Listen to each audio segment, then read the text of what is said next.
it up. Back it up. Say what? Say what? Ain't no power like the power of the people. With the power of the people don't stop. Say what? Ain't no power like the power of the people. With the power of the people don't stop. Say what? We proved that we can work together across tendencies and across lines, right? Don't let them let you villainize the people who are standing with you, fighting with you.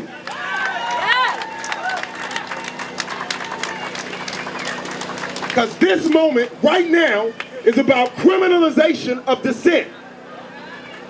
It is about breaking down our ability to stand up for us. Y'all hear what I'm saying? It's about breaking down our ability to stand up for us.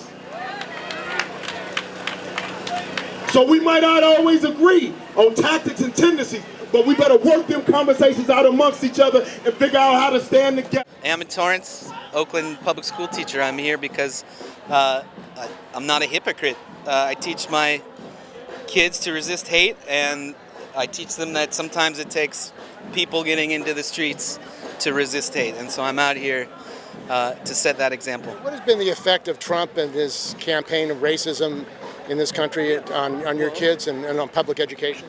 Particularly my students of color and my poor students feel unsafe. They feel threatened. They feel that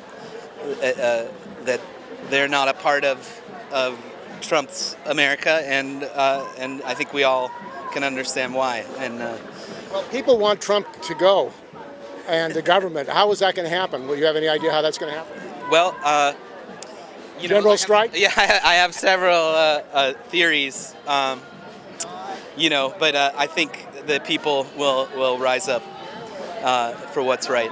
Do you think there's been a backlash as a result of what happened in Charlottesville and the murder of that person? It's certainly something to rally around and focus our energies on.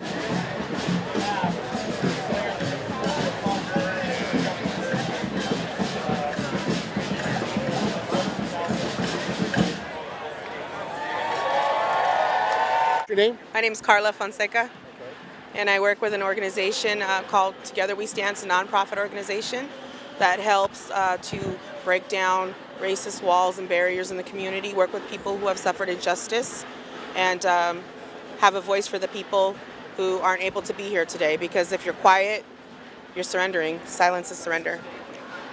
And what is the atmosphere today for immigrants and people of color in this country? Sorry, I didn't hear that question. What is the atmosphere today for immigrants and people of color in this country? I think that there's kind of a mixed message going on, because the Trump supporters that I did see were either immigrants or black, which was kind of shocking. When confronted, they weren't able to really answer any questions about different issues. So it came across as if they were maybe placed here, maybe paid to be here. They didn't seem very genuine in their beliefs. So I think they were provocateurs. I mean, they were brought here to create a... Yes, most definitely. One of the men that I spoke with that's carrying around a sign, he's got a very heavy accent that says, God bless Donald Trump. He is actually a Mexican immigrant himself. And he just kept shouting at me, that's your president, you need to respect that, that's your president, you need to listen. And I said, you're an immigrant, how do you feel about the possibility of half your family being deported? And he just smiled and spoke to someone else. He wouldn't answer any of my questions. So I confronted another supporter that was wrapped in an American flag, a younger guy. He looked like maybe he was 18 or 19, and he was black and Hispanic, very confused about his history, where he's from, and his own family line. I asked him why, what he thought would make America great again, because he was wearing a hat that said "Make America Great Again," and he said that America should take care of their own people, not people that come from other countries, not immigrants. So then I questioned him further on, well, where's your father from? Where's your grandfather from? Where's your mother from? Where's your grandmother from? They're immigrants. So I'm just confused by that whole scenario, because if your family's immigrants and they're in this country, you're in this country because they were in this country. So how could you spew a completely contradictory message when you are a black Hispanic young man? I talked to him a little bit about unjustified killings by the police of unarmed people, and he countered that with, well, more white people are shot than black people. So I just felt like he may have been placed here as a distraction because he had he just couldn't articulate himself at all. He started shaking and stuttering, so it was kind of funny actually. Okay, thank you. I mean, Trump, a lot of people want Trump out. How do you think that's going to happen in the Trump government? You know, I think that the people that are in power, in place, Republicans, they are looking at things now and seeing that we are in a state of emergency in this country and something needs to be done, and they are going to have to stand up and go against their president. It's not my president, but their president. Because if they don't, things are just going to continue to get worse and worse. And what's happening is continued distractions against, directing attention other places instead of what the real issues are in government and what the president is not doing that he should be doing.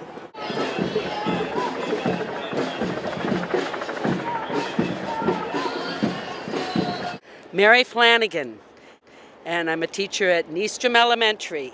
And I'm here because I'm just fed up with these people scaring the second graders that I teach, and the kids after Trump got elected crying at recess.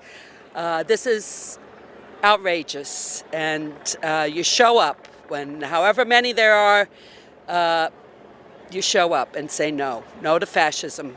And these kids in your class, I mean, what are they afraid of? They're going to be arrested and their parents are going to be arrested? What are they concerned about? Well, they're 7 or 8 years old and they have a skimpy idea of exactly what the danger is, but they know that their families and their communities have been attacked. And the kids who are undocumented are afraid that they go home and the parents might not be there, or I've seen kids burst into tears when the parents aren't there right away to pick them up. They're scared, and that's cruel to scare the kids in this country.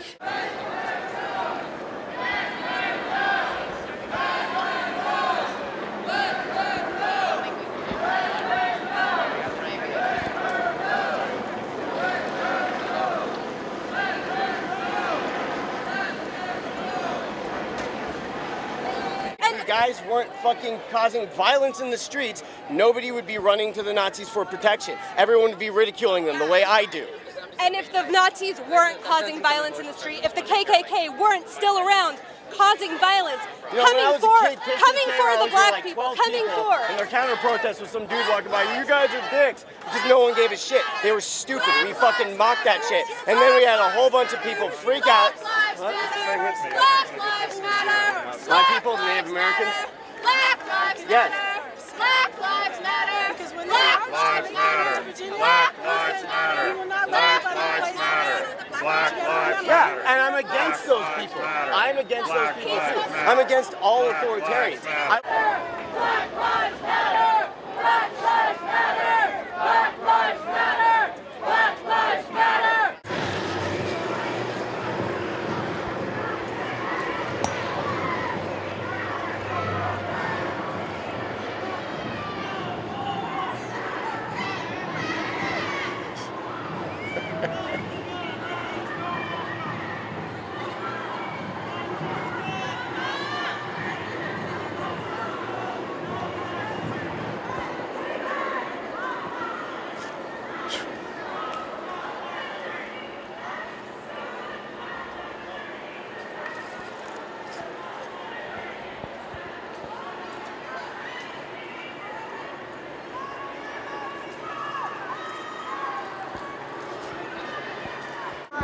When they were in power, when you had the Nazi brown shirts beating people up in the streets, when you had the fascist ideologues like Goebbels on the college campuses telling people that Jewish people were cockroaches.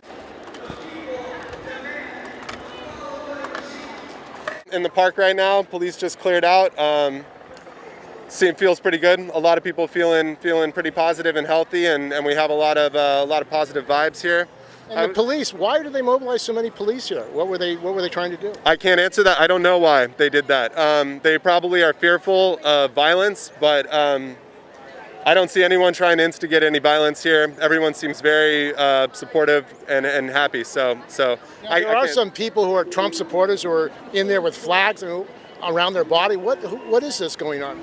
Sounds like a provocation or to create an incident. It could very well be. I mean, thus far I've seen some Trump supporters be escorted out, and I haven't seen any violence in regards to that.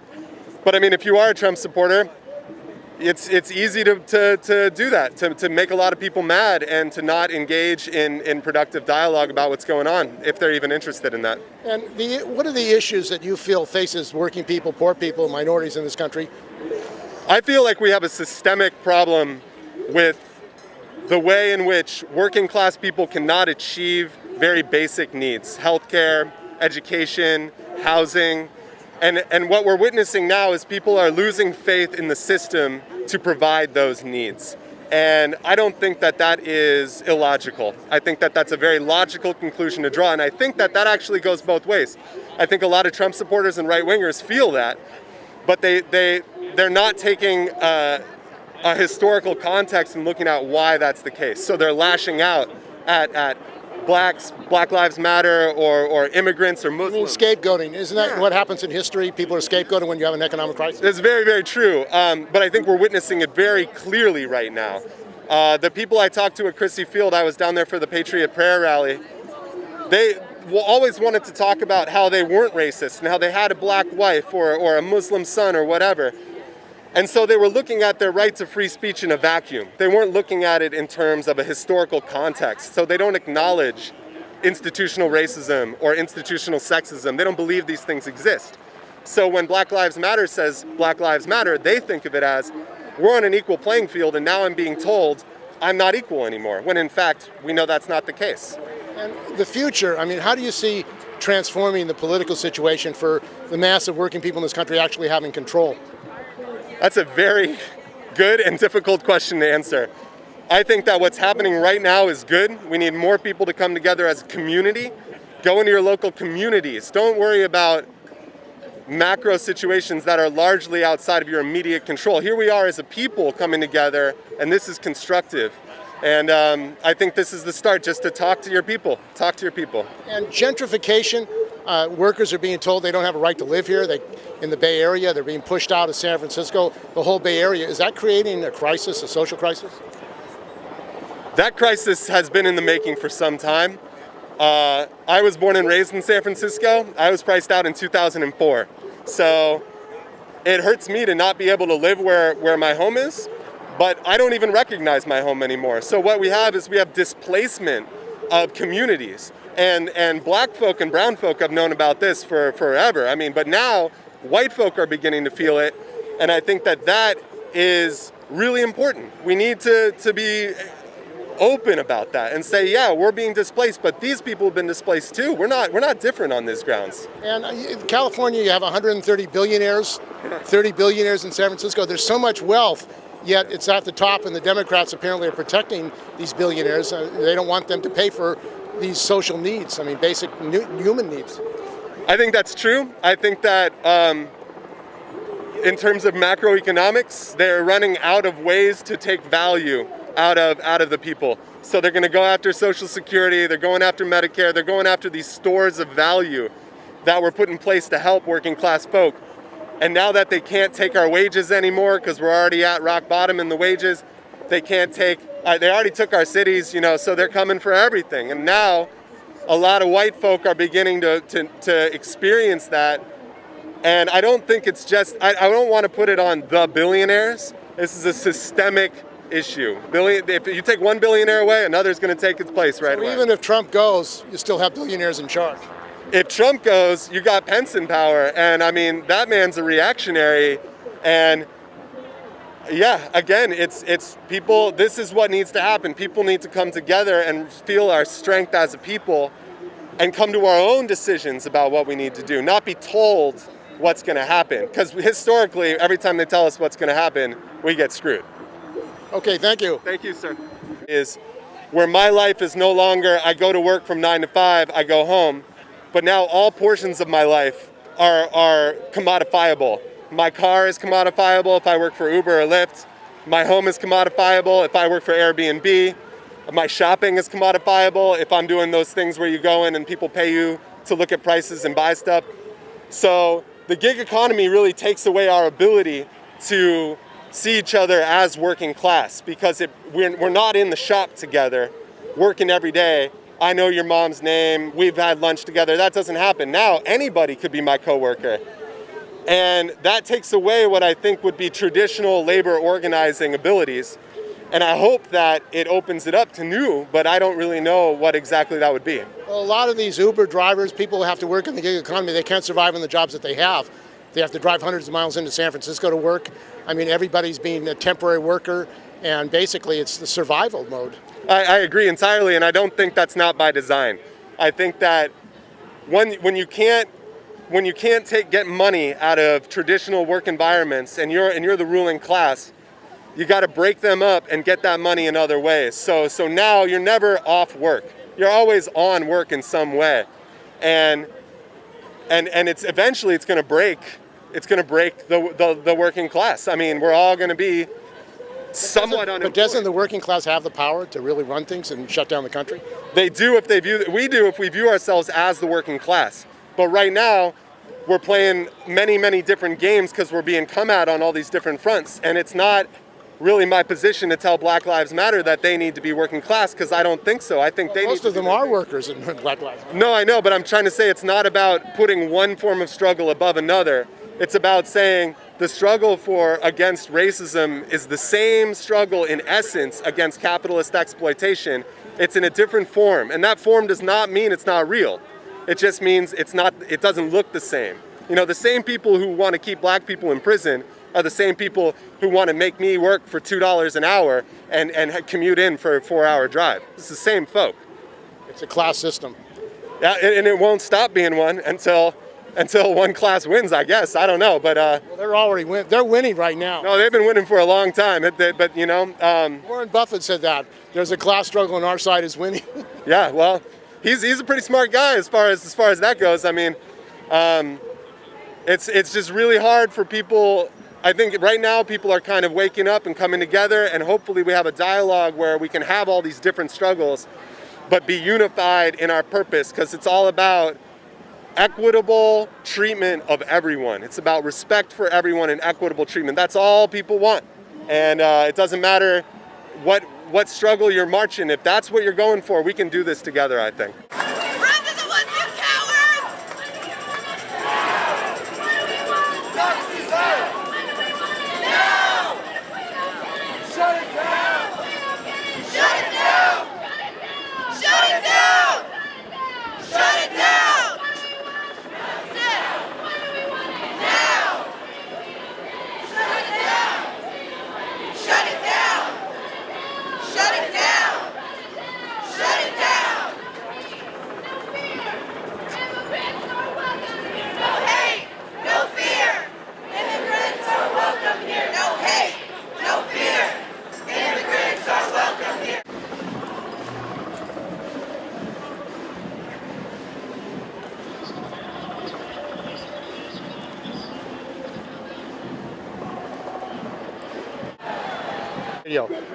Can you talk about why you're here today?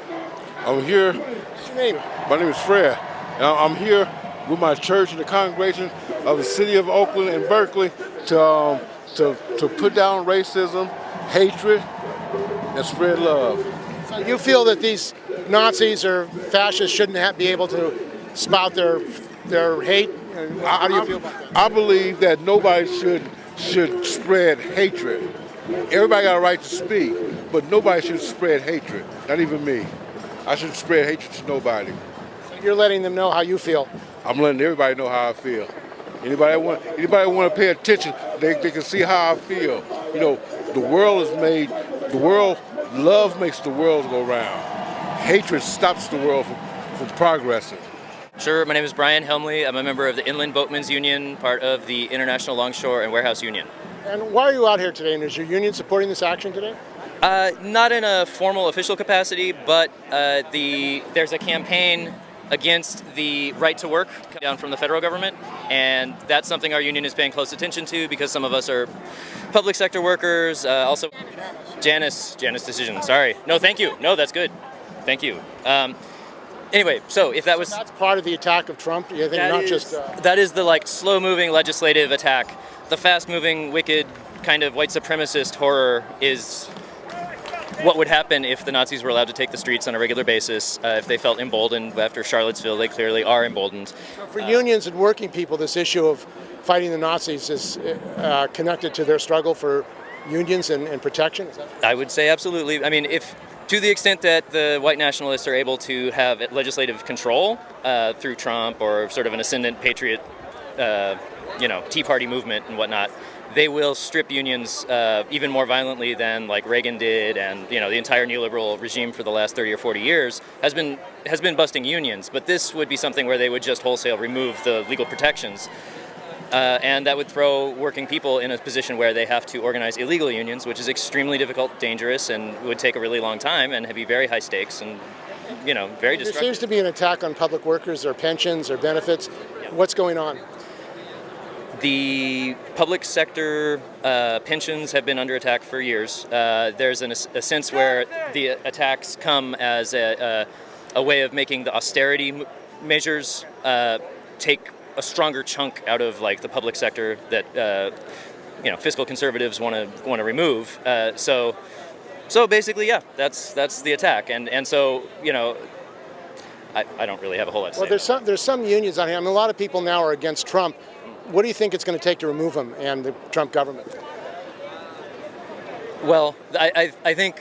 what would you like to see? I think what would have to happen is that the biggest concentrations of capital would have to decide that he's bad for business for them, like that they're losing money because there's a white supremacist ass clown in the White House.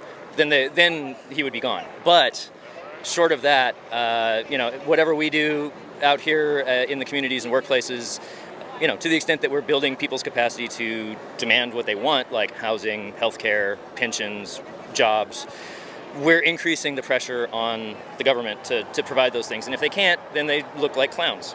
There hasn't been a working class movement in the United States since the 30s and 40s.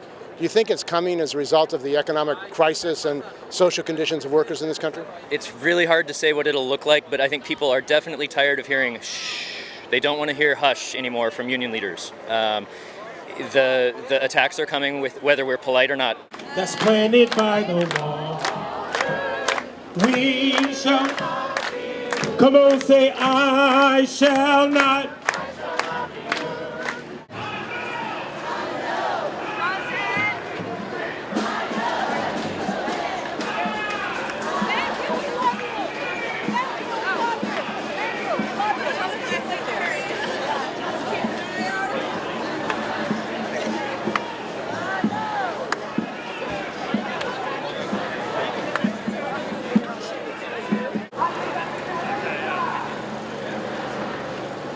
Okay being here. Okay.